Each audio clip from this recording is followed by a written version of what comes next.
everyone, and welcome back to episode 70 of Sooner Girl Sports Pod. And softball lovers, I cannot wait for you guys to hear this episode today with my friend Kelli Braitsch, who is a former national champion at OU softball in 2000 and a former All-American, among many other things. Some of you may remember, my longtime listeners, I hosted Kelli last year on episode 18. You may want to go back and give that one a listen, at least the first part of it, if you want to hear Kelli's story on her time at OU, her accomplishments, and some of her favorite memories of playing, as well as her time in Tulsa with the police department, her traumatic brain injury, and where she is today in life. But Kelli is absolutely incredible. I love talking softball with her. I text her throughout the season and always enjoy chatting with her, so I could not wait to welcome her back to the show. We do have quite a lengthy conversation about softball. We do a regular season recap for Oklahoma, as well as talking about the SEC tournament and a look ahead to the postseason with regionals in Norman this weekend, our possible matchup in Supers the following weekend, and the road to Oklahoma City. And Kelli gives her hot take on who she thinks the 8 teams will be in Oklahoma City. So softball lovers for sure will not want to miss this one. But before we get there, we're going to go through a quick rundown of this week's Sooner headlines of the weeks, the MVPs of the week, and a few other things. But before we get started, let me do a quick thank you to my sponsors, Marvin's Place, a fine art gallery and listening room located in the Depot District in Ardmore. Come experience amazing artwork, and on Friday nights, visit the listening room, an intimate and unplugged venue. They host singer and songwriters on Fridays from 6:30 to 8:30 p.m. Relax with a glass of wine or craft beer and enjoy some wonderful music. You can find out more, including links to all of their social media, their music calendar, all artwork and jewelry at their website at marvinsplace.gallery. And I'll do a quick plug. I love going down to Marvin's Place, but as you know, there's usually some sort of sporting event on Friday night, so I haven't been down there in a while, but I did go this past Friday night. Unfortunately, didn't have any softball to watch since our girls got beat out of the SEC tournament.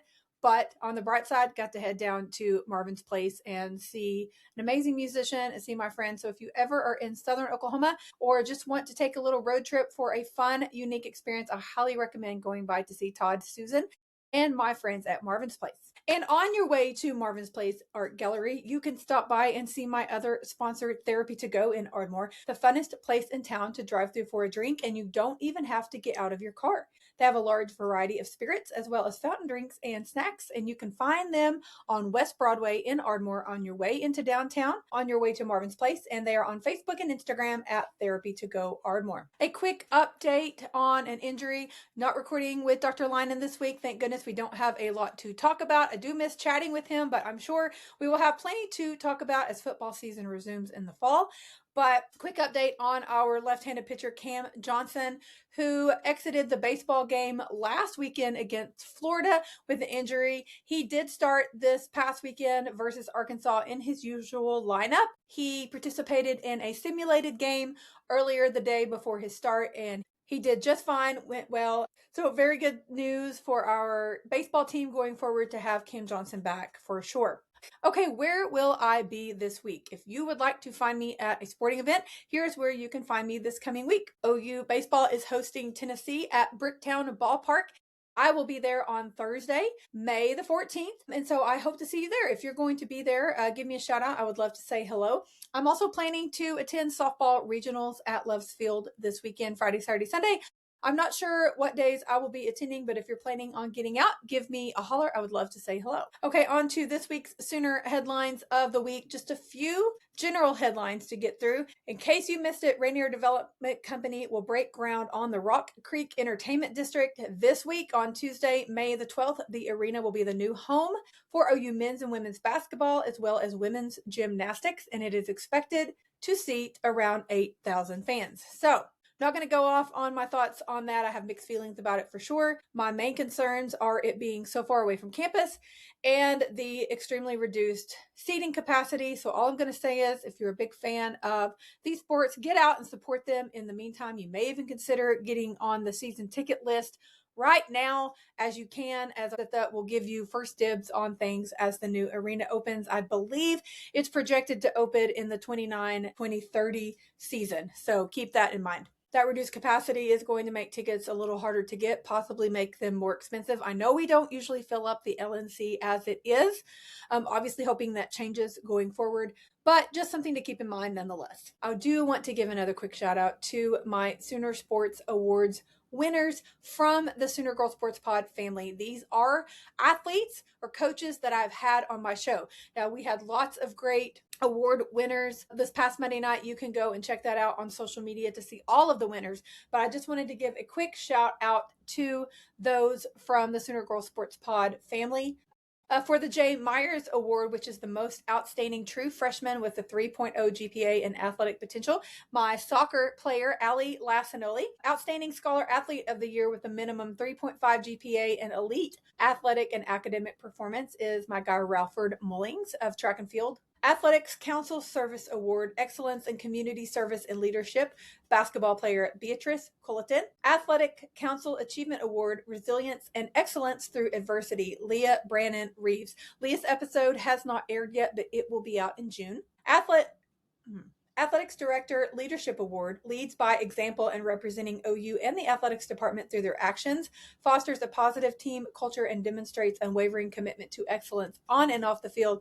Again, shout out to our rower, Leah Brannon Reeves. Fuzzy Bennis of men's gymnastics is Male Senior of the Year. The Sooner Magic Award winner is Sydney Thompson of OU Women's Volleyball. Also, our men's gymnastic is our Male Team of the Year. My guys, Fuzzy Bennis, of course, and head coach Mark Williams. And another shout out to our back-to-back national champions. The Sooner Sports Awards Female Team of the Year goes to women's gymnastics and my girl Hannah Shibley, whose episode of the podcast is dropping next week on May 20th. So again, that's just a shout out to those award winners who are members of the Sooner Girl Sports Pod family. So I encourage you to go back, give their episodes a listen, and go check out all of the other award winners on social media. Also, the OU Athletic Department is excited to announce the hiring of Mark Turisani as Deputy AD in Sports Administration. He provides executive leadership and oversight of sports administration and student athlete support units. He joins us coming from Illinois, where he knew Roger Denny. So welcome to Norman, Mark. Just a quick note on the football front. If you've seen any photos going around from the caravan that is touring the state with a few of our head coaches and AD, you may have noticed that Coach Venables has on a neck brace. Well, I was concerned about that, didn't know what had happened, so I inquired, and I was told that he is just fine, all is well. It is an old injury he had on his back and neck, and he did have surgery on that to repair some things, but he's fine, so no concerns there. Also, our men's basketball team get their backup center with Oregon State transfer Yak Yak, who has signed with Oklahoma. We also landed a 4-star guard coming out of high school, Quincy Wadley, ranked number 43 player in the 26th class. He becomes the highest rated recruit Porter Moser has landed at OU. So pretty awesome. High hopes there coming for our basketball team. Former Sooner women's basketball player Reagan Beers has made the active roster for the Connecticut Suns in the WNBA.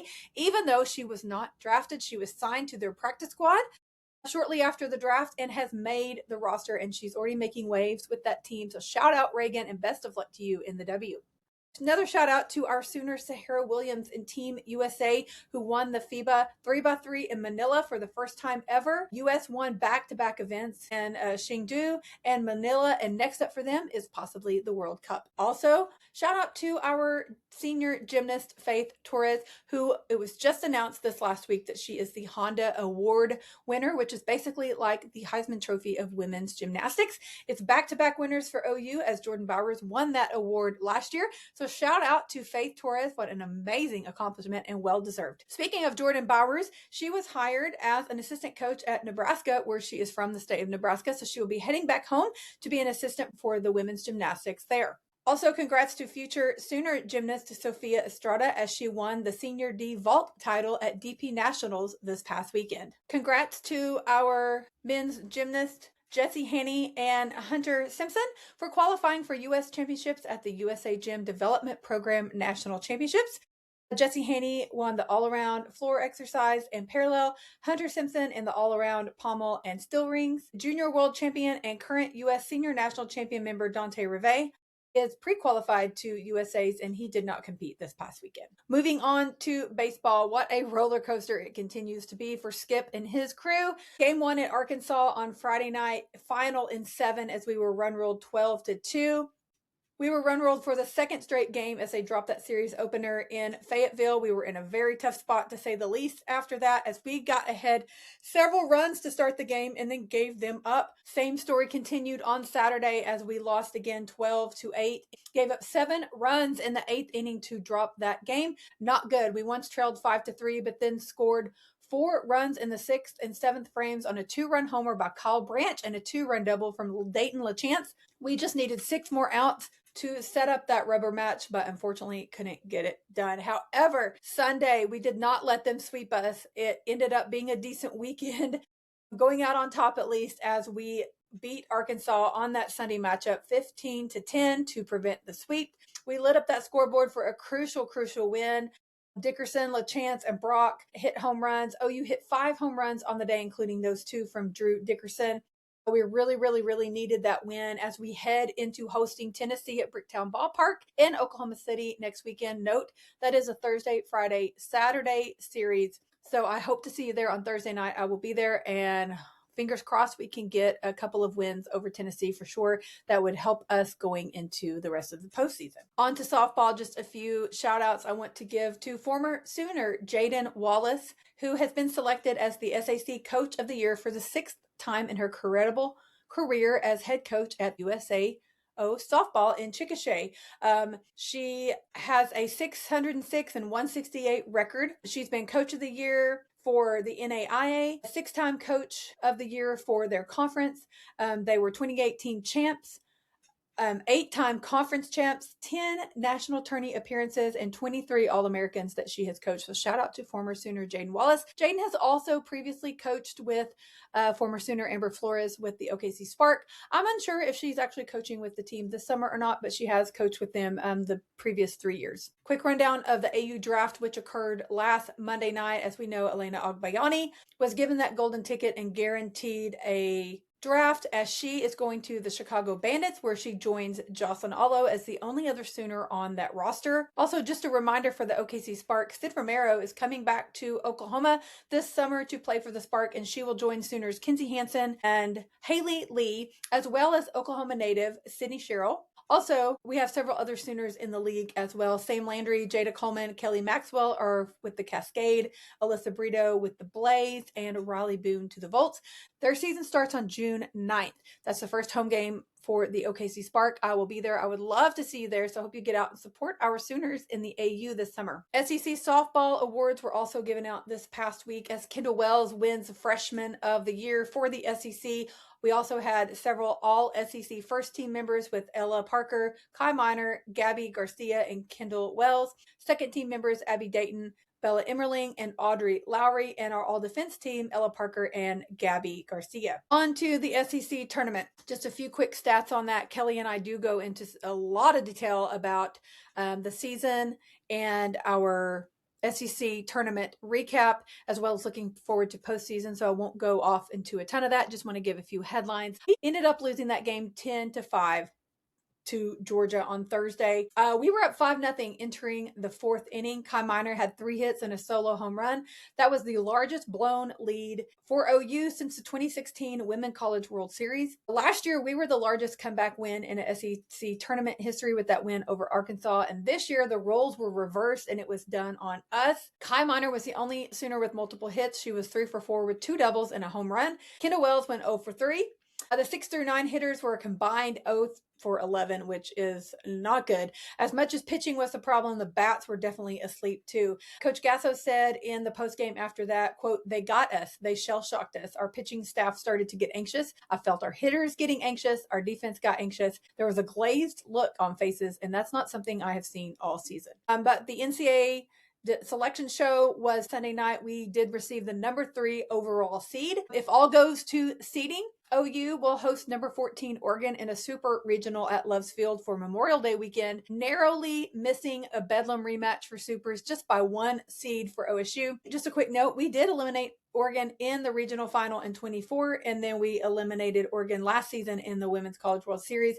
If all goes to seeding as far as that continues to go, we could possibly play in the Women's College World Series number 6 Florida or number 11 Texas Tech in Oklahoma City. First, we have to get through regionals. We got a fairly favorable matchups coming this weekend as we host game 1 on Friday afternoon, 2:30 for OU. Binghamton is coming to Norman, and then the game 2 after that on Friday will be Michigan against number 8 Kansas. Now, if OU wins on Friday, we will play again on Saturday afternoon at 2 p.m. If we win that game, we will play again on Sunday at 2 p.m. To get out of the regional. If we happen to lose on Friday, which we had better not, we will play at 4:30 on Saturday. And then if for some reason we lose one of the Saturday games, we would play again at 7 p.m. on Saturday. And then, of course, the as needed game 7 of the weekend would be at 4:30 on Sunday after the first game, if that is needed. Basically, it's a double elimination tournament. We would have to get beat twice. So obviously it's looking pretty favorable for OU to come out of this regional and host Supers for Memorial Day weekend, but who we host is to be determined. Quick shout out to our former volleyball player, Lydia Martin, who plays in the major leagues with the Indy Ignite. She was named the Middle Blocker of the Year for the league, so shout out to Lydia for that. Our tennis program, unfortunately, both suffered losses in the Sweet 16 this past weekend, both our men's and women. We were only one of 6 schools with both the men's and women's teams in the top 10 to end the season. So such an incredible feat there. Our women suffered a loss on Friday, 3-4 to Pepperdine late into the night after several hour weather delay in that Sweet 16 in Norman. Then our men suffered a 3-4 loss at Arizona on Saturday. And I just want to give a farewell shout out to my tennis players that I've had on the podcast, Bruno Naveen and Julia Garcia Ruiz. Both of those are seniors, and I've watched them play for OU. And they will truly be missed on the roster. I know they are leaving behind a great legacy and lots of great players. And I'm going to have to definitely find some others to get attached to. But I just want to give a quick shout out to, again, my Sooner Girl Sports Pod family, Bruno and Julia, as they end their tennis careers at OU. And thank you so much for all that you did for us. Quick rundown on track and field and the Arkansas Twilight in Fayetteville this past weekend. Chessie Scott had the first W of the day as she set a new meet record with her throw. Adrian Stupan earned a personal best in the men's 300-meter steeplechase with his time, and Neptune Navdaw took the women's long jump title with her leap, and Ashley Lister followed behind her for silver with her personal best. Up next for our track and field crew, they head to the SEC Championships at Auburn this coming Thursday, May the 14th. Our rowing team headed out to SECs in Tennessee this past Sunday, the 10th. And we had a pair of podium finishes and a 4th place team showing. So congrats to our 3x4 plus and our 1x8 plus for bringing home the bronze at the SEC Rowing Championships. Our women's golf is the number 4 seed in the NCAA Ann Arbor Regional, which teed off today as I'm recording this on Monday, May the 5th at the University of Michigan Golf Club. So be sure and check social media for all the updates regarding our women's team as they play the tournament this week. Also, our men's golf team, number 4 seed in the Corvallis Regional, and they will be playing on May 18th through the 20th. Also, shout out to our all SEC first team members from our men's golf team, Ryder Cohen and Jace Summy. Just a reminder to make sure that you follow me on all social media platforms at Sooner Girl Pod, especially on Twitter and my Facebook and Instagram stories. That's where you can get a lot of up-to-the-minute updates on all the things. So I hope that you will make sure and go give me a follow there. Also, whatever platform you are listening on, I hope that you will go and share this with a friend. Make sure you download and follow the show so that you don't miss anything. And make sure you'll follow me on all platforms. Again, I'm on all the social media platforms at Sooner Girl Pod, and I'm on Apple, Spotify, YouTube, and Substack. So if you are on any of those platforms, go and give me a follow. That helps me more than you know. Also, a quick shout out to our Sooner MVPs of the week. Okay, first of all, last week, I forgot to read these on the air. I did publish my graphic on social media that I published on Thursdays, just to make sure that those drop after the episode airs.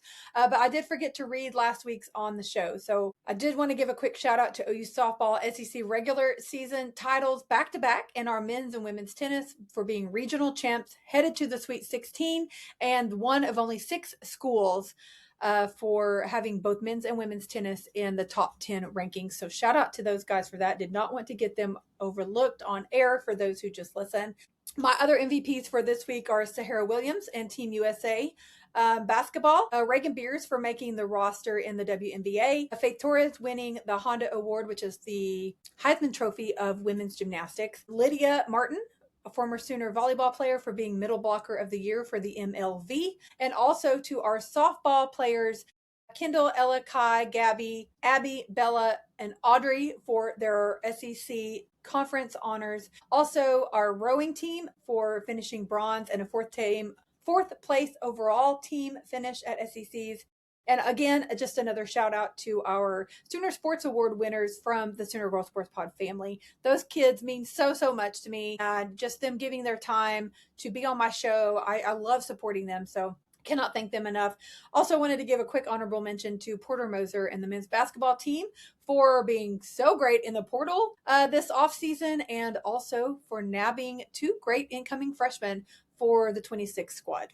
Segment of the show with a Sooner fun fact of the week. J.D. Martin was a OU track and field standout who won the NCAA pole vault title 65 years ago, and then he went on to win a gold medal in the decathlon in the 1963 Pan Am Games. He would return to OU to coach track and cross country from 1964 to 1997. And we do have one of the invitationals is named after him that we host at our facilities in the spring. So again, thank you all so much for your overwhelming support. It truly means more than you know.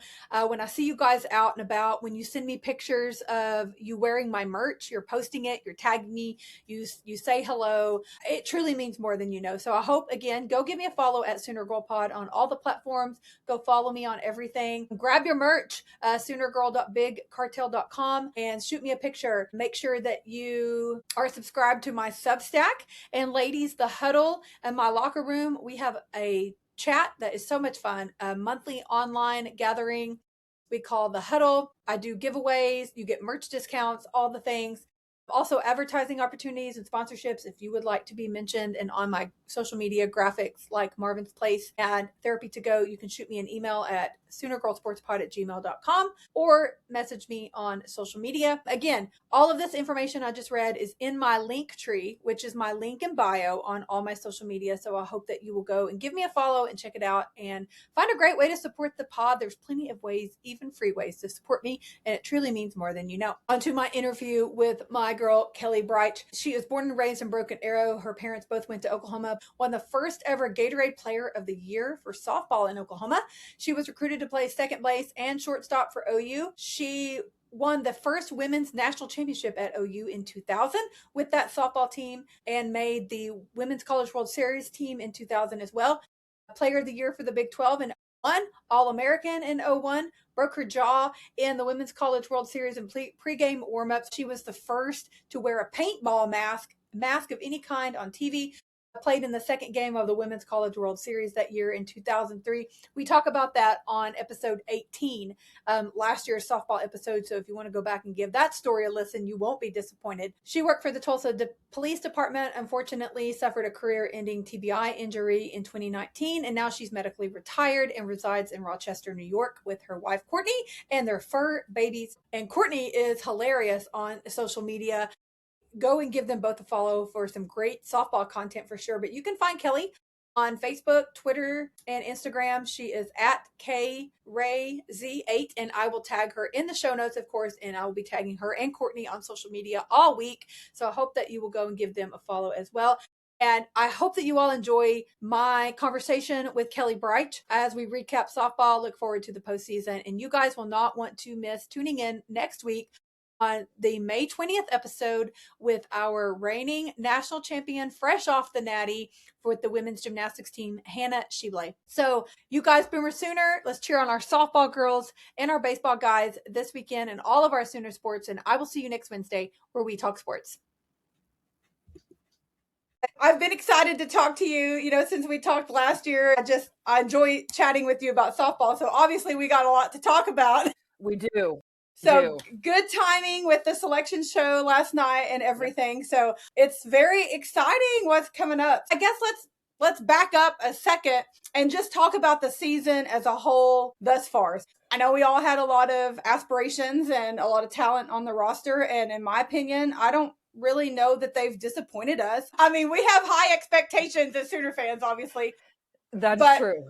I mean, nobody's perfect. And so God, no. I feel like every time they've fallen and gotten kicked in the teeth, so to speak, as Kinsey Hansen would say, they've responded well for the most part. So I'm hoping they continue to do the same going forward. But that's kind of my thoughts on the rewind in a brief nutshell. Yeah, they definitely, the positive, I think, what a lot of people don't realize is I don't think all the cylinders are firing at the same time, which is not a bad thing.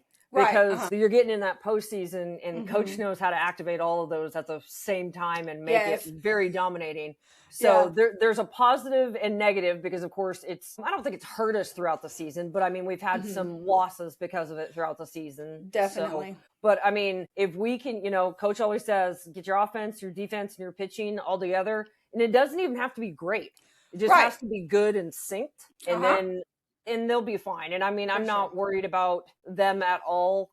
And I can say that probably more loosely than previous because, man, this year, I think every year that I talk about softball, it's like, man, this year's been a crazy year. This year, I think tops so far. It's been crazy. Yeah, nobody wants to be number one because number one, it loses immediately. It's a curse. Like, it is. It's a curse. And so, not that I was excited that we lost out of the SET, but I was just like, if we win this, we'll be number one, and I don't like it. I don't disagree. So my, my superstitions got the best of me. And I mean, if you look at the SEC tournament, look at everybody else who lost too. Texas was the only one who won, throughout, and, and congratulations to them. Yeah. And so, I'll have to throw a side note in. I mean, I know how everybody feels about Texas, but man, if Nebraska, which I thought we talked about it, I thought Nebraska would get the number one simply because they were ranked the highest in the polls. They had a really good RPI ranking, and then they won their conference. So I would feel as Nebraska that I got slighted just a little bit. But if it wasn't Nebraska, it sure should have been Texas. And they explained it last night. They said, well, we looked at all the head-to-head with Bama and the head-to-head with Texas. And when we talked to Kat Osterman and I talked throughout the week, and she said, but we had such a bad April, which they made a mention, I think, a couple weeks ago about how they seem to struggle every year in April. Which their losing streaks, which is hard to even say, is always in April. But I'm like, but you came in and you won the tournament, and so I could have seen them as the number one seed over, but I don't make the money to make the selection. Exactly. I got the top 8 correct. When I messaged you, I just didn't get them in the right order. You did. Well, and I said that too. Like, I hate to say it, but I'm afraid Texas might be the number one seed. And, obviously, in the grand scheme of things, that part doesn't necessarily matter. But no. And again, I know Sooner fans, we don't want to say Texas should be number one, but I agree with all that you said. And I did think it was kind of strange that Bama would get that number one ranking because, I mean, they lost in the SEC tournament championship. Wasn't close. No, it's That's not. The other thing. It wasn't like it was an extra inning game by No, 1 run. Yeah. I mean, they got beat by 6 runs, I think, 5 or 6 runs at least. And so I did think that was kind of strange. I didn't know if Nebraska could jump all of those spots, but also Texas, they would have necessarily had to jump some spots as well. However, they played and won their conference championship game. So I thought, well, it was interesting to say the least. But we lost. Texas Tech lost. Technically, if it would have just been a regular week and not the seedings, Nebraska should have jumped to number one. So that was just and good for Nebraska for sure. Because they've been struggling for a few years. And they obviously have some R players to help them out, our former players. So good for them for coming back and, winning the Big Ten. So I mean, and they beat UCLA, which is huge. And Megan Grant, as much as Sooners may not want to talk about it, broke that record against Jordy Ball of all pitchers. But honestly, I was surprised with that. Yeah, I was too. And I hate it for Kendall and for Sooners, but at the same time, I'm like, she hit that off of Jordy Ball. It's not just some random, no disrespect to any other pitcher, but like we all know, Jordy is an excellent pitcher. She's one of the best players, two-way players that we've seen in a minute. So for her to have hit that off of Jordy, that says a lot. So, I mean, there's still time for Kendall to, quote, catch up or do her own thing. But regardless of what she does or doesn't do in the postseason, I mean, she's done enough and still has 3 bright years ahead of her. So whatever. I mean, I know it was something that OU fans wanted her to get, and we wanted that bragging right and all of that. But she's got 3 more years to crash all the other ones. This is Megan's last year. And you know what? Very true. Megan's a great player. Obviously, she went and played basketball with using props to her for going to play basketball. And because I asked Coach if I could walk onto the basketball team, and she said, no. I just can't fathom. When I heard it is. When I heard she was doing that, I was just like, "Oh my gosh!" But she clearly did it well. Her, you know, props also, like you were talking about Jordy being a good pitcher. That goes to show you right now, the hitting is favoring. You can be a great pitcher. For sure. Pickens, Nigeri, Jordy. I mean, you can be a great pitcher. You're going to get hit. You're going to get hit home runs. Oh, absolutely. And that's just. The technology of batting right now is way higher than anything we can do with pitching. And I know that just means, we were just talking about this the other day. They made a comment about the Athletes Unlimited League uses a slightly heavier ball to try to knock down the extreme home runs. I did not know that. So throughout the years, they've changed the bats, they've changed the balls. They've changed the bats, they've changed the balls. And I'm getting to the point where I'm like, we haven't changed anything in a minute. So if you want those to lower, or are we worried about like, oh, we want to make all the teams look good and hit all the home runs? Right. So something's going to need to give if we want to go back to a pitcher dominated thing. But that's so true. That's so true. Well, and I know this isn't OU related, but that Arizona State pitcher that they played against Texas Tech in the Big 12 championship the other day. I watched that game.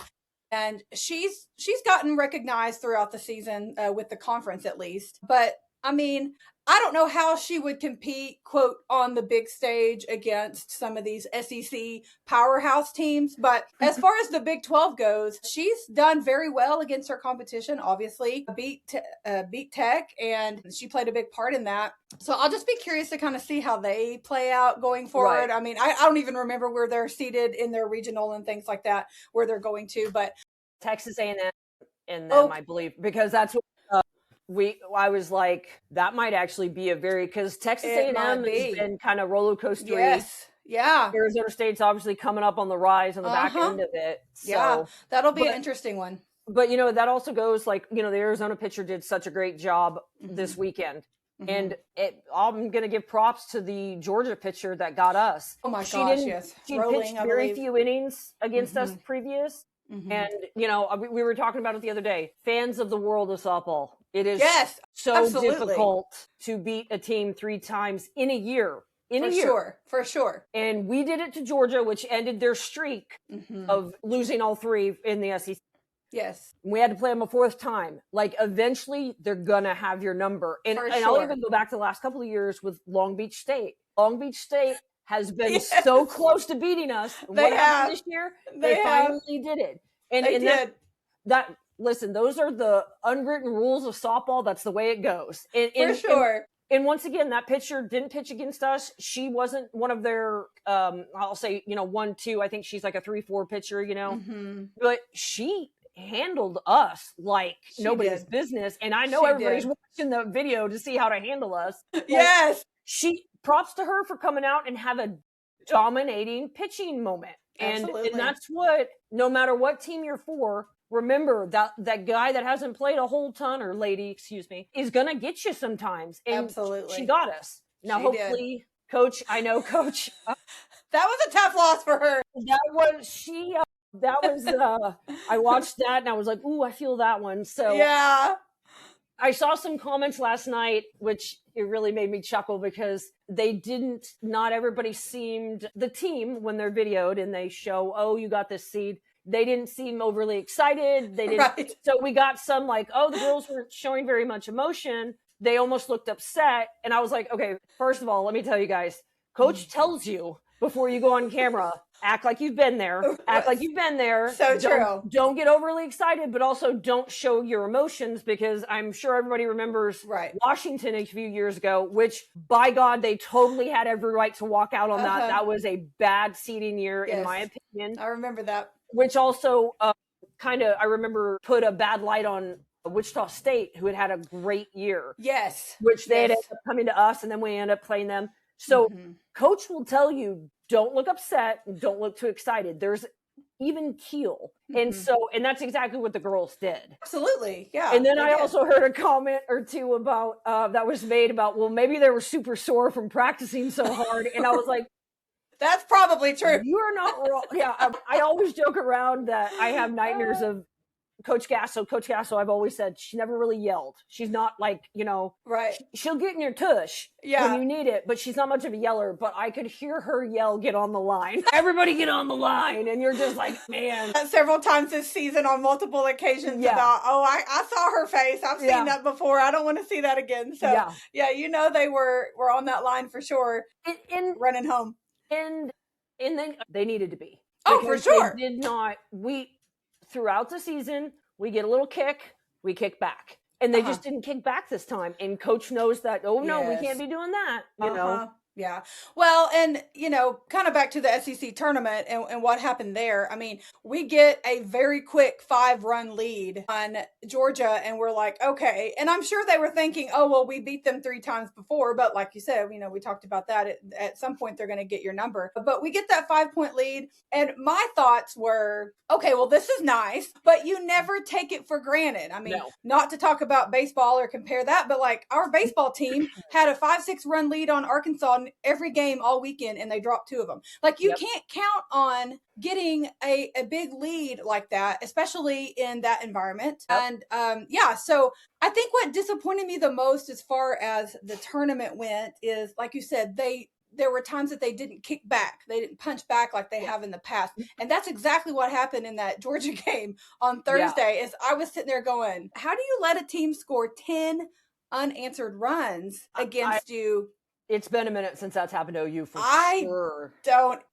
I can't remember. I can't even think last time somebody scored 10 runs, which I can't either. I think I saw a post about the last time they got run ruled was like 2015. Yes, 15. Yes. Ruled doesn't mean 10. It only means 8. That's true. That is so true. It was the largest blown lead for us since the 2016. But last year we had the largest comeback win in the SEC on our favor, and this year it was done to us on the other side. So once again, goes to show you that hitting is dominating. Oh my gosh! I mean yes, it is dominating on all facets. It is, and you just never know. Who did we watch the other day?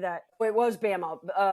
Bama hit the home run to get the lead. Oh yes, yeah. Okay, so that girl, the ball was literally probably on the highest outside strike that you could get. And I don't even know if it was actually a strike. It was right on the line. And, I know the general calling for the SEC had been a little lower. Yes. And not only did she hit it, she pulled it over the fence. And so you even get that where that was I don't want to say it's a bad pitch. Obviously, she did something good with it, but that's not a pitch you typically swing at as a lefty. A righty, you're going to get on that. And she took it. So it just goes to show you that even those tiny mistakes that you make can be hit so hard. Yes, and we have seen that a lot this season. And I misspoke earlier on the name of that Georgia pitcher. It was Presley something, the girl that pitched against us. And I believe they said she had only pitched like 4 innings. That was the most she had pitched all season, and it had been like 6 or 8. Harrison, Presley Harrison, I think. Okay, was it. That's I remember the last name being Harrison. Okay, I remember the first name. We got it going together. We got it together. Presley Harrison, but she's a freshman, and I mean to think that she came out and did what she did after not having pitched in the SEC hardly at all season long, and then you're in that game against Oklahoma, regardless of what we're ranked. Like everyone is.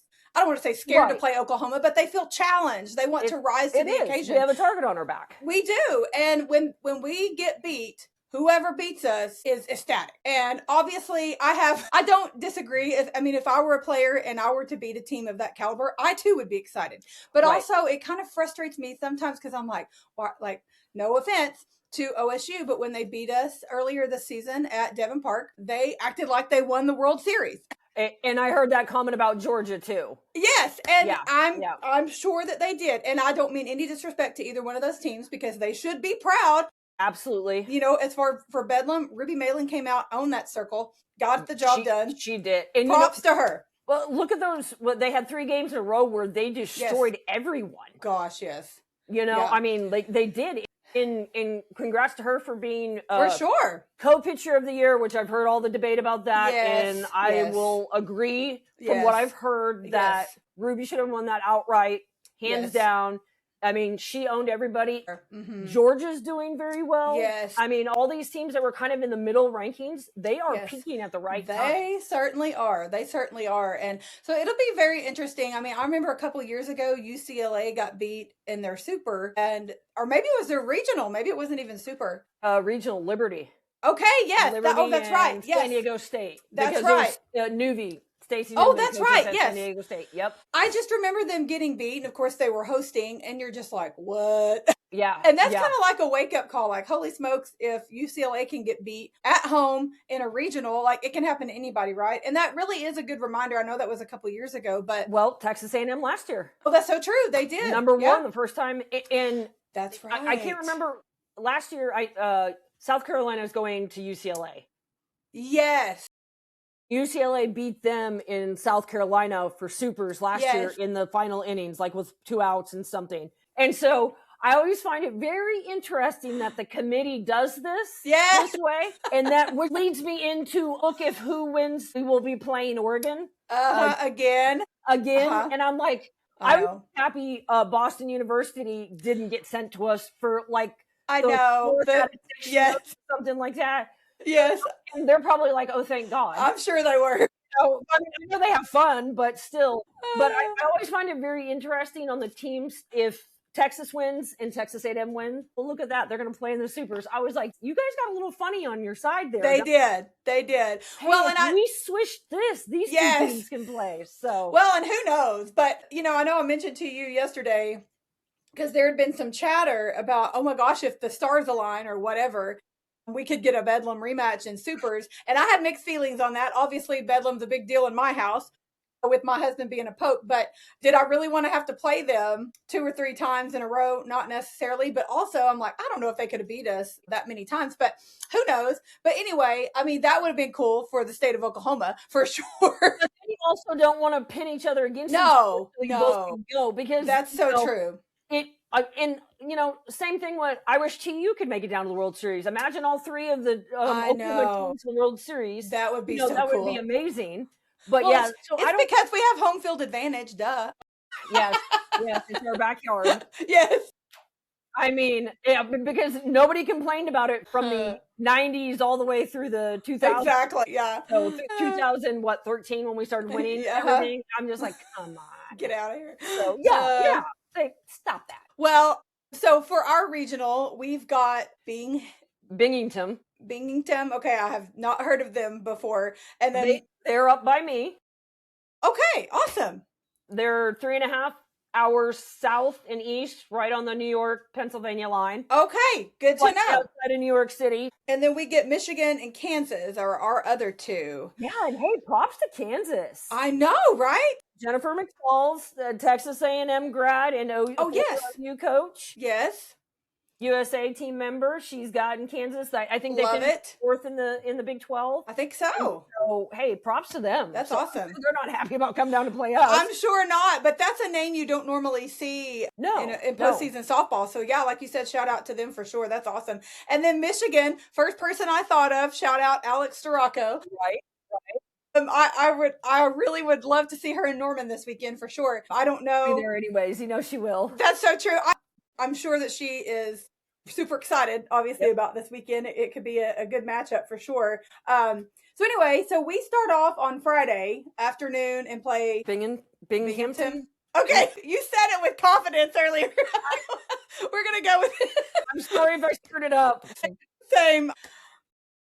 So we get them on Friday afternoon, 2:30, first game. Yep. So obviously, I don't know a ton about that team. No. But congrats, props to them for making it in the postseason. They won their conference and they got here. Yeah, that's awesome. Yep. And so I'm sure that they have mixed feelings about coming to Norman, but I hope that they enjoy their experience and the atmosphere. I'm sure will be great. Well, it'll be interesting to see who comes out of that Austin regional, and then if College Station, if they get matched up, and then back to us. If we come out of whoever comes out of the Norman regional gets matched up with the Eugene regional winner, which probably will be Oregon coming to Norman again if everything goes as planned. And I can't remember who either. The other high seed is. They'll be playing Mississippi State. Oh, yes. So us and Kansas are the high seeds, and then Mississippi State and Oregon, which, I mean, Mississippi State can do it too. So for sure. So, and I mean, Coach obviously, Ricketts. Yeah. Some more how to handle it postseason. Yeah. She's one of them, but then you got Lombardi, and it's like, ooh, battle of who's been through it more. So. Gosh. So although you people together. Yes, I was going to say, I do love seeing all of the OU DNA across college softball, because the Gasso coaching tree is insane. From former players and former assistants, and now all the things. Yeah. It's really cool to see, though. And that says a lot about her and our program. Yeah. And then just everybody as an individual, obviously. But yeah, it's just really cool to see. Even, like we have Haley Lee, who's a fairly recent grad, and she's an assistant coach at UTD with Casey Dixon, who's also a former Sooner. Yes. And I'm just like, who knew? I mean, I didn't recognize Casey's name when I first got acquainted with her. But yeah, it's just crazy. All of these names that often get overlooked or that are older that we've forgotten about. And I'm like, holy smokes, this OU coaching tree is insane. It really is. And I mean, UConn won their conference, which is G. Yes. So Coach G now. Yes. And so they'll be playing it. And, I have I get to see all these former OU players, and then people I played against, like Deichel, who I played against, and she coached a year at OU as a GA. And so, like, I mean, that's like all of a sudden I look at, somebody, I'm like, man, she looks familiar.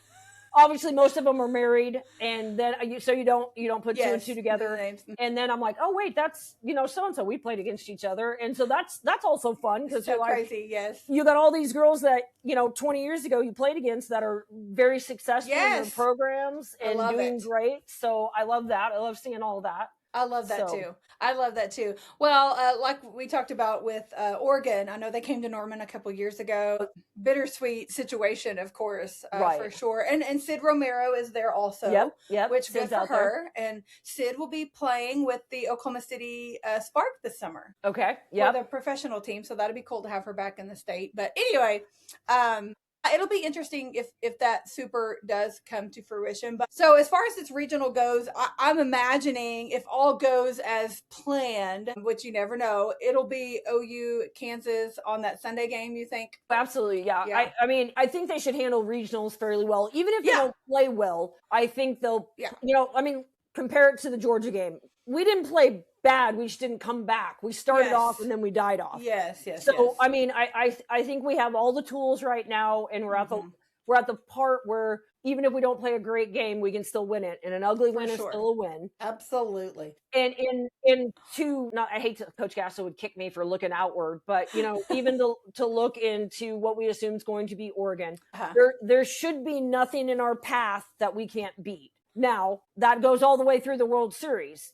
Anybody can beat anybody on any given day. Oh, for sure. Bama was super hot, and then Texas took care of them. Arkansas was super hot, but lost out the first game. So you have all these teams that are streaking, and Texas has been, obviously, I think they were pretty hot to start off the season, and then they had their whatever April thing funk that they go through. And then they played very good this last weekend and owned Bama. So, I mean, you have all these teams that, man, it's whoever's going to be firing on all the same cylinders. So true. Pitching, defense, offense. If whoever is going to carry that on or carry it mildly and then just get hotter and hotter up until the World Series at the right time. Yeah. That's going to be who wins the World Series this year. And I can guarantee you there's no stat this year that can give you any clue on who's got. I mean, they all said it last night. Jessica Mendoza was like, I can't even say there's a clear number one, because everyone's just kind of, this person beat this person, that person beat that person, this person randomly lost to this team. Nobody's held on to it. Yeah. Yeah. No one's owning anything, which will make for an amazing World Series. Absolutely. you're not going to just get one team that's going to get hot and sweep all the way through. You're going to probably have a few in I think I've said the last couple of years, I'm excited about the battle that's coming for us and others. I mean, you got a bunch of people that are punching other people in the mouth, knocking them out. And then it's just whether or not they can come back through, you know, the loser's bracket, or if they get hit once and it's a split 3-game series. I mean, roll of the dice right now for anybody. I agree. Well, and I saw on Twitter last night, looking forward, if all goes as seeding, which who knows, but it said, you could start the World Series with number 6 Florida or number 11 Texas Tech in Oklahoma City. So, I mean, we have faced Florida before in Oklahoma City, and what memories we have with that. Right. And so that could be interesting. Of course, Coach Walton, former Sooner. Right. And then Jaime, who played, coached, and is now back to coaching us. Oh, okay. So, yes. Yeah. So that's always an interesting one. That one could be for sure. And then, of course, Tech, Naja Kennedy, we faced her before. And I know we texted about her last night, and we're not trying to rag on anybody here, but I feel like they've paid a lot of money for that roster, and I don't know that they really have a lot to show for it in comparison to what other people are doing. I mean, and it's just crazy. I want to like that coach. Yes. And she's not mowing everybody down like she was at Stanford. No, not at all. Which, I mean, great for us. I know, right? Or great for anybody else but them, you know. Exactly. They do have, you know, they are kind of what I would assume would be the Yankees right now, and not producing. Yeah. You know, that's, and it's, I mean, obviously they're doing well. They've been doing well. They just, they kind of are, they seem to be streaky, and they have the UCLA pitcher, the redhead from Caitlin Terry. Yep.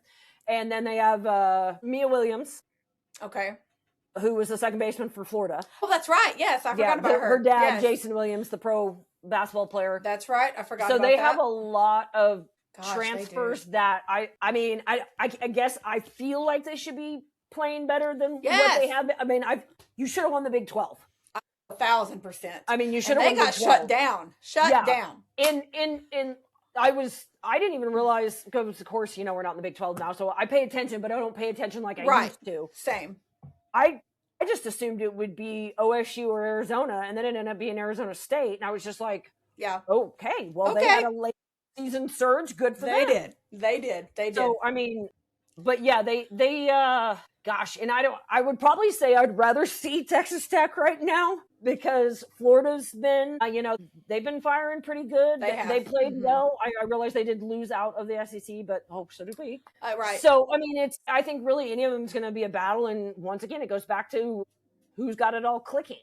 That's true. That's so true. And I think Florida's having the similar problem we are. They're all not clicking together. Very, very, very true. From what I've seen. And obviously Walton's been there a few bajillion times. Yeah. Love me some T-Wally. That's what we used to call him, T-Wally. He was my hitting coach for 3 years. And I mean, I love what he's done down there. And I root for him whenever they're not playing OU.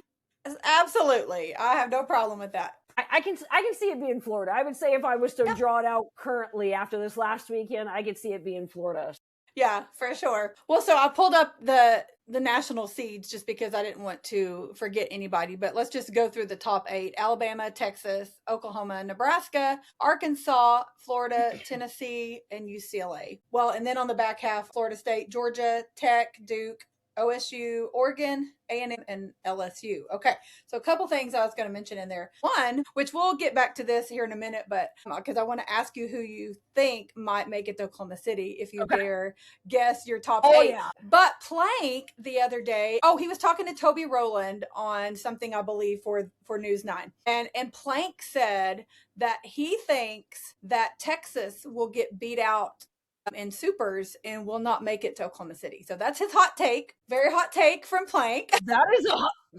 Right. So Mr. Plank. Wow. I know. That's a ballsy take. I don't give them bulletin board material. Right, right. But he can do that. He can do that. He can. Yeah. And so, I mean, am I saying I wouldn't be mad if that happened? I mean, okay, it'd be funny if it did happen. But do I really think it's going to happen?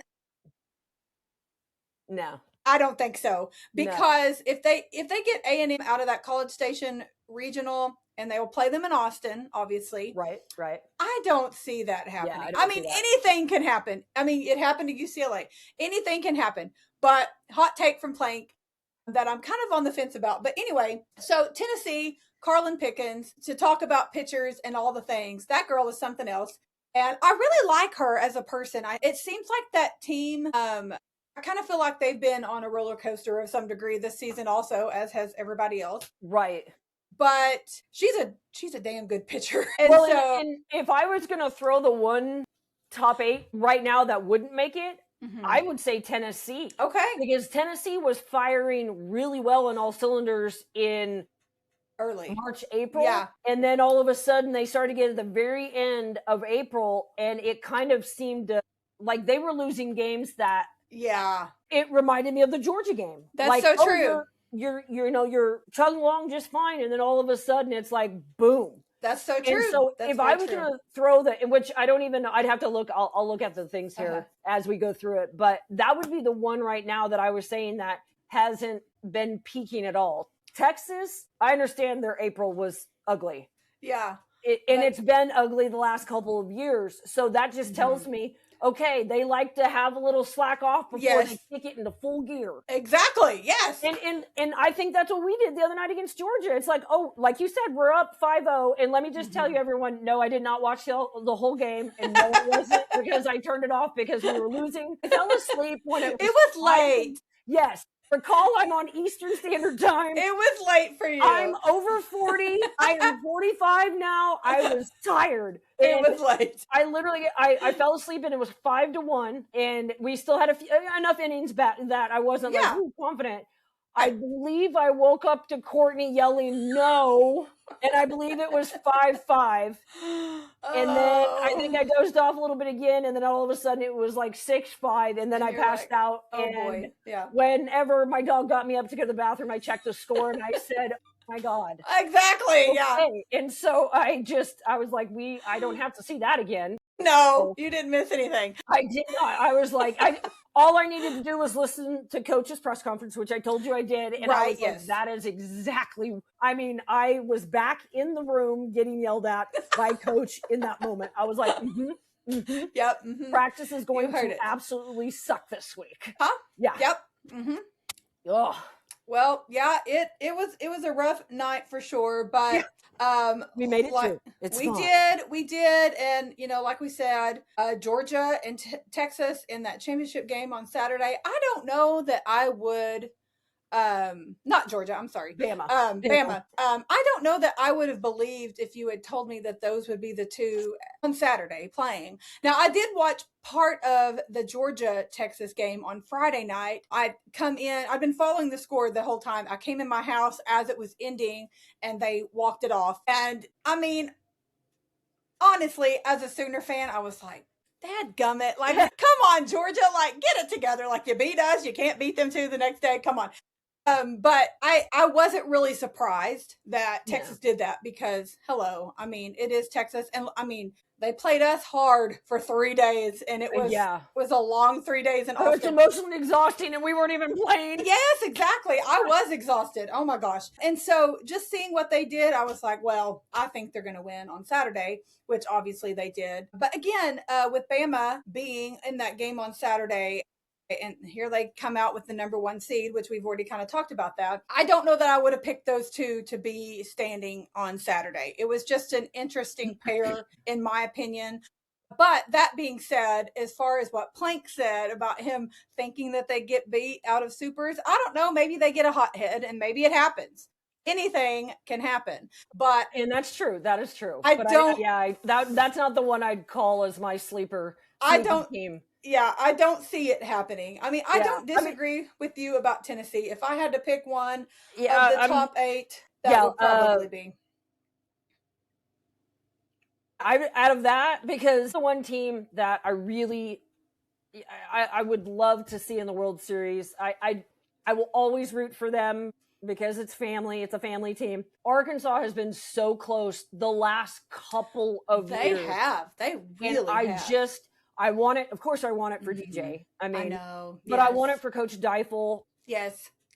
She has worked and worked, and she's really made that program elite, relevant, and they just they're right there every time, and So that close. is that's and I think they will. I think this is the year that they get in. I hope so. Yeah, and I would say out of the top 8 that we have right now, I think Tennessee would be the one that I'd pick to probably get beat. That being said, UCLA wouldn't surprise me. I know they're going to go to a 3-game battle with South Carolina because South Carolina's got last year to motivate them. Absolutely. And they've swapped fields. They've swapped.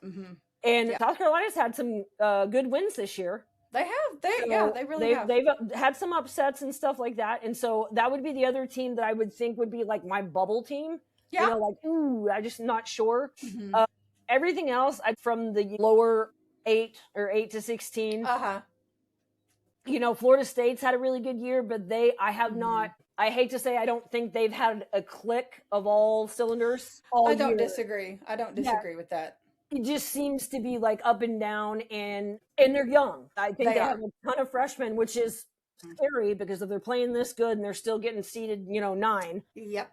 That means the years to come is going to be scary. So for everybody else, at least if they don't, I know that they have a lot coming back the following year. But, for sure. But I don't see. I mean, obviously, probably Georgia would be my other team that they could mess around and swoop on in. So they could. In they have a complete package team. I mean, they're probably one of the other pitching packages that there's not really one clear, defined, dominant person, especially with Harrison coming in and showing us what's up. Goodness, yes. Whereas, Alabama's got the blonde, I don't know her name. She did really good. And then they have the freshman pitcher too, but the one pitches most often. She's a clear number one. Yeah, they're ace. Is a clear number one, whereas I think right now those pitchers that are kind of doing a full-blown package, I think those teams are going to have a little bit more success through this. Jocelyn Brisky. Okay. That's the Bama. I know. I know it's a ski. Yes. That was going to drive me crazy. I had to Google it. No, I get it. So, okay. I see LSU sitting back at number 16, and I have obviously mixed feelings about LSU as well. Honestly, I don't know that I would have any feelings toward LSU if not for Peyton Monticelli. Right. And of course, Avery Hodge is a former Sooner as well, who is there. And I don't have any ill will toward her. But Peyton Monticelli, obviously, has their been family doing phenomenal down there. Yes, she really Our has Wisconsin doing well. Wonder is doing great down there, and we love it. Yes, and that Monticelli family is the sweetest. And I know that you know them much better than I do, but just my interactions with them, and I've spoke with Nate for the podcast that's coming out later this month. But they are just the sweetest family, and I always really liked Peyton and following her overseas last summer in Great Britain. I was going to interview her for my podcast, and then she went in the portal, so that never happened. But that's okay. You'll have to do like an Olympic portal. I know, right? Yes. There you go. That way you can get all the former Sooners. Yes. There you go. I love her. I wish her the best. I'm curious to see kind of how they do. I think they'll probably come out of their regional fine. If they get matched up against, I guess it would be Bama and Supers, that's gonna be rough. So I hate that for them. I feel like I wish that they could make it to Oklahoma City just for Peyton's sake. I think it would benefit them as a team, her and Avery both having that experience in Oklahoma City, and them coming in, that would definitely behoove them. But unfortunately, I don't think it's going to happen, because if they do come out of their regional, which I think they will, they're going to match up against Bama, and they'll be in Tuscaloosa. So and they've been playing well, but I don't think. Yeah, I think even on an off day, Bama's going to beat them. I think so too. I do. I do. And I would say I had more cheer for them when Howard Dobson, which was my hitting coach my senior year. I only got him for 1 year. Yes. When he went down there, I had a little bit more, because I'm not generally I'm not a fan of LSU. I for sure because of some fan things that happened when I played. Yeah. Okay. But we love Peyton to death. We will always root for Peyton. Absolutely love Peyton. And Lauren, if you end up watching this podcast, I'm waiting for you to come home to Syracuse so we can go over and see you. Oh my gosh, yes! Yeah, she's from Syracuse, and so she said, well, next time I come home, we'll holler and we'll meet, because it's only like an hour and 15 away from us. So that's awesome. I'm just waiting. I will be jealous.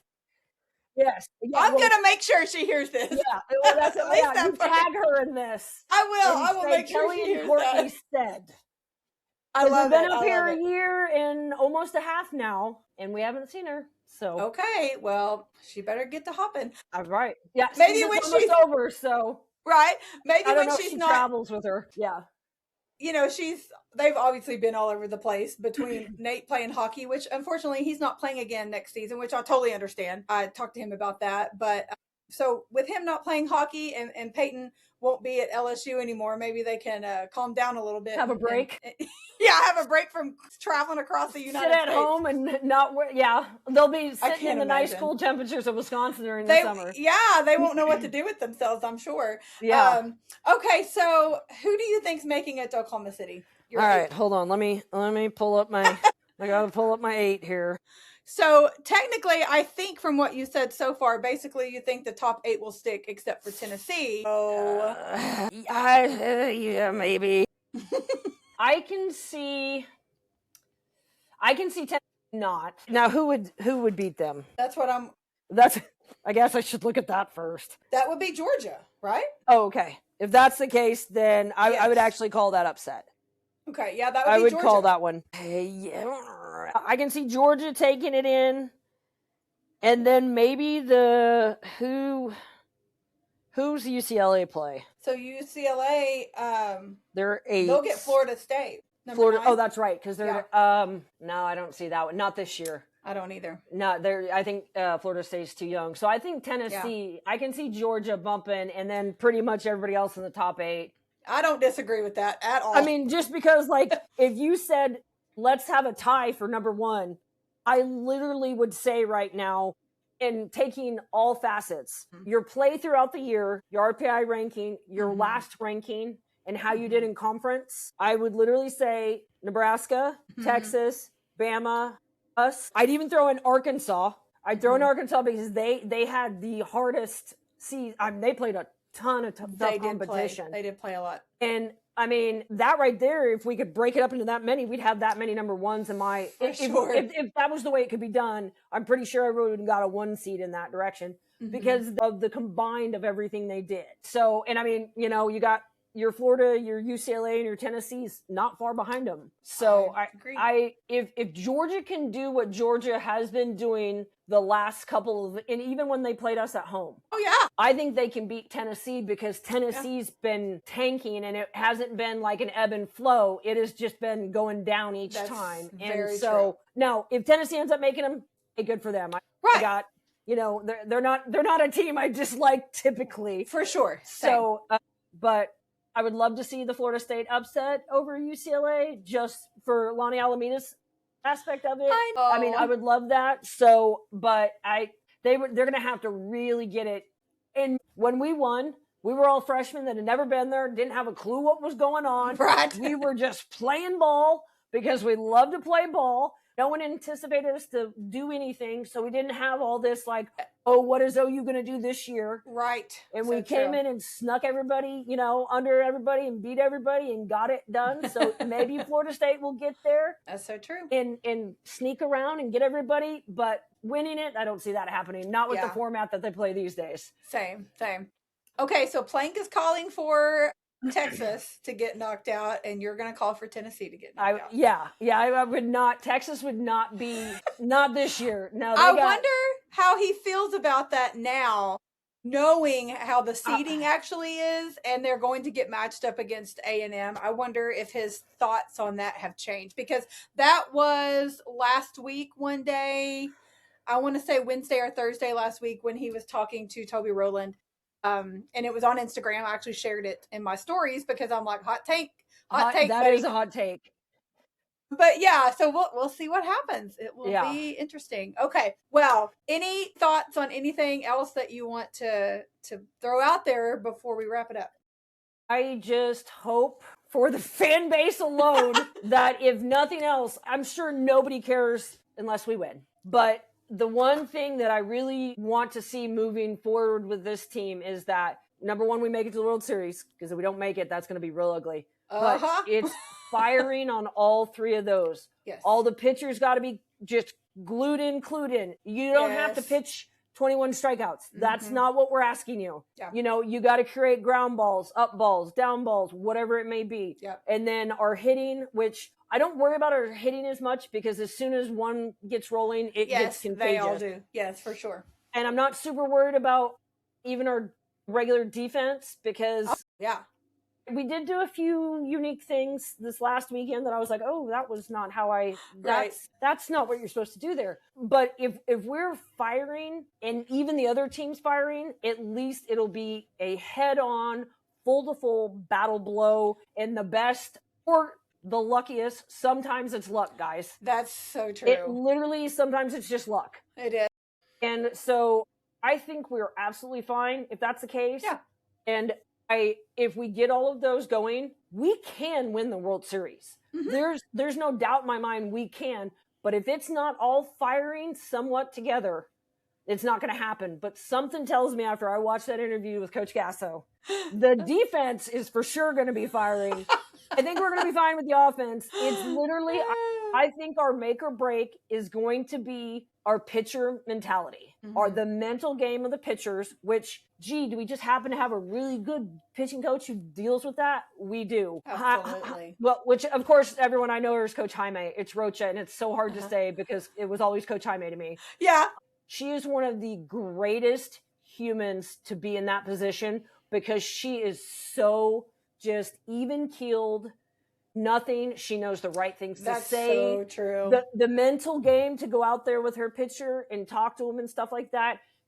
I'm sure she is the best of the best. I mean, I never listened in on any of her pitching conversations when I was out there with, her and Lombardi when they used to play. But, I mean, I think that's going to be our pitchers' mentality, all the mental game. They've got to get it in their head. I can win anytime. I can strike anybody out. I can give you a ground ball. I can give you a pop fly, whatever it is. I think that's going to be our make or break this year. I do not disagree.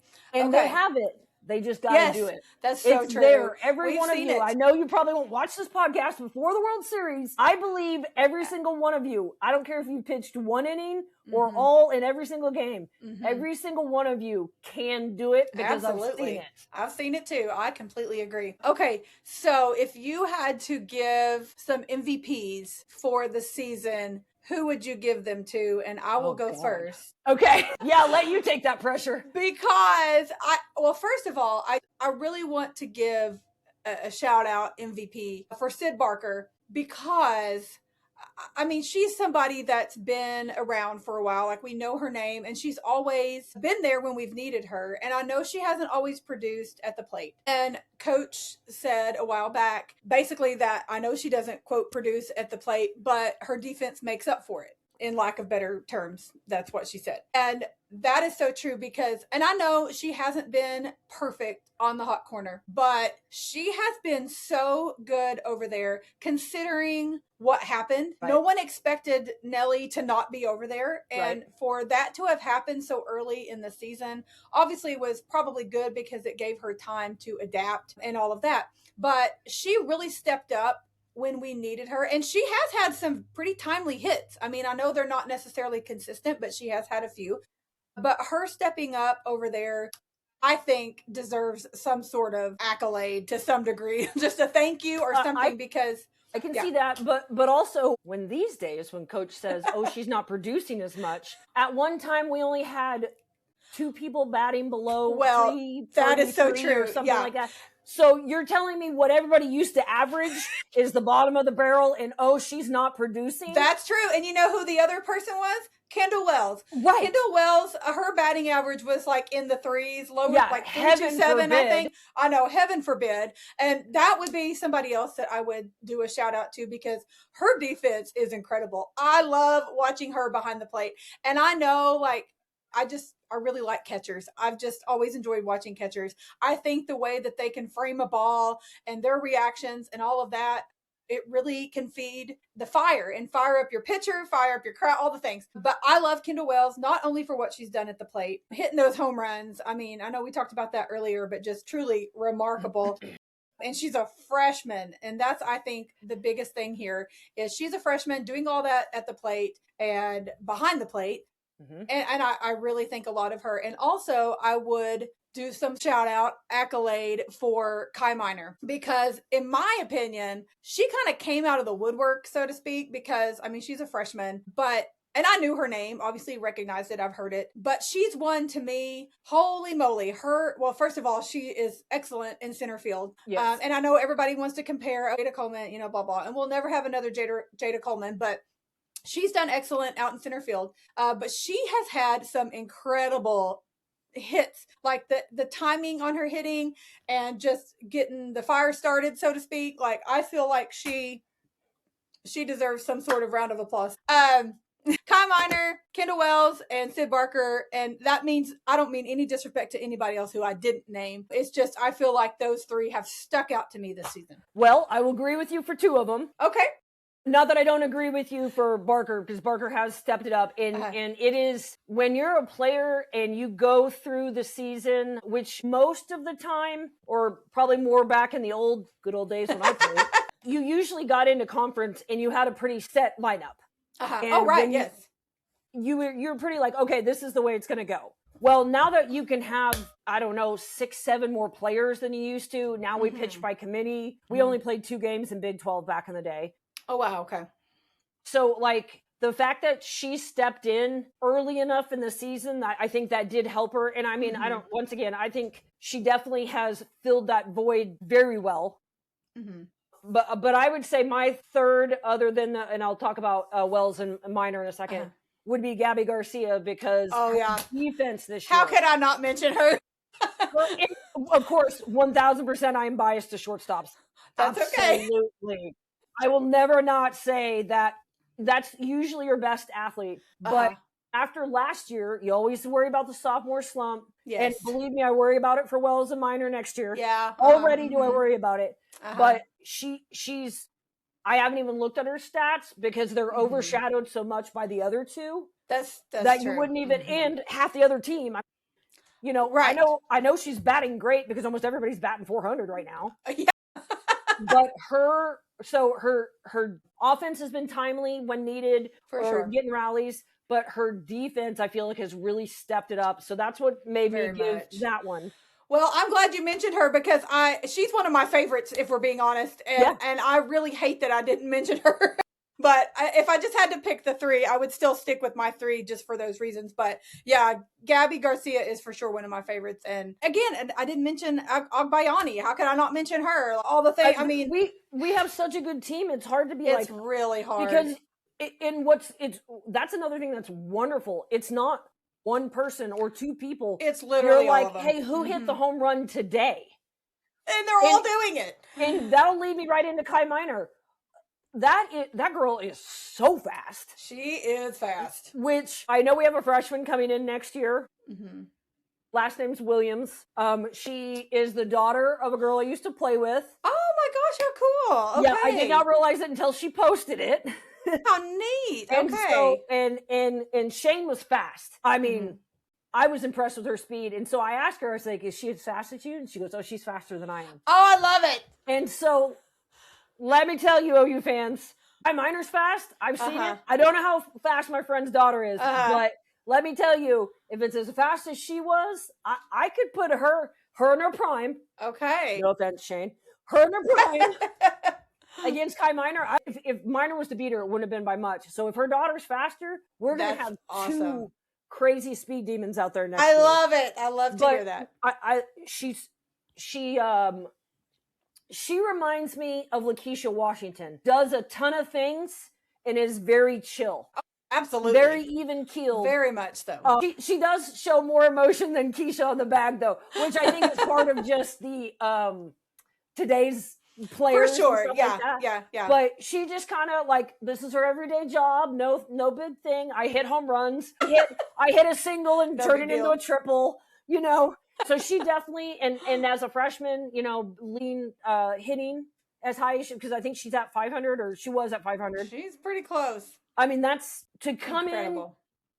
in. It doesn't matter where you are, who you are. To come in and do that is really impressive. Of 1,000%. course, I think a lot of that, and Garcia does get overshadowed simply by Wells' home runs. Yes. And true. I'll put that on the side. We know she can hit home runs. Yeah. but her command presence as a catcher, as a freshman, Incredible. and her excitement, which sometimes, girl, I love your excitement, but wait till the umpire calls that strike, please. No.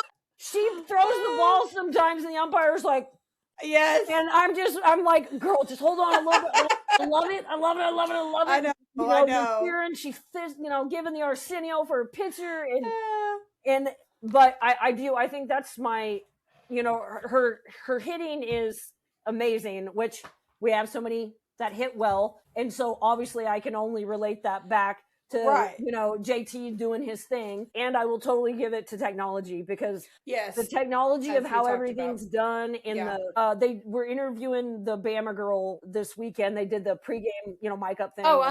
They were talking about how like she charts everything she does. First of all, I wouldn't have even fathomed that. Like, we had people charting the pitchers. Right. But like, the game, part of it was so much more simplistic back then.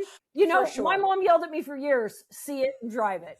Yeah. I mean, that seemed to work just fine for us. Right. And we broke records too, so I know it was okay for back then. Isn't that crazy? But like, nowadays, like, the hitting's getting to the point where like everybody's so good. I'm like, oh, okay, who cares? Whatever. You're gonna show me your defense, and that's gonna be it. And so that's where I really would give her. I'd give her the defensive, and Garcia the defensive side. Yes. Kai Minor and her for the offensive side. I think that's great.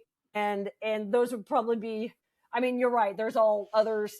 Emerling's really turned it around this year. And by really God, she hits it now. I mean, last year when she hit it far, but she's just like, I'm going to hit it further this year. Yep. So she's done really well. Lexi McDonald over there at first, swapping in and out at first. Abby Dayton, 9-hole all year, batting almost 400. Everyone's like, good incredible. Lord. So we have so many that you can't. So many. Yeah, I know. Pickering was in a little bit of a slump there. And I think she's got it back, and she's got the groove. And I think the fans are helping her with it. Girl, we're cheering you on. So obviously Parker, once again, all these top people that are just getting overshadowed by this. I know. It's really hard. Yeah. I as much as I love watching a home run, a grand slam, all of that, I don't know that anything fires me up as much as some good defense, and I love it. And so just sitting here talking about all of that and thinking about all the plays throughout the season, it's very exciting, but it makes me excited for the postseason, for what's to come. I mean, we've still got at least 5 games left for the season, I would say. And so at minimum, it better be a lot less than that. It sure better. And Vasco says. Yeah, and I do think it will be. I do. But I just think, like I said, worst case scenario, we've got 5 more games left. Make the best of it. Let's support those girls, and just look at how far they've come and what we have to look forward to. And it sure is fun being a Sooner fan.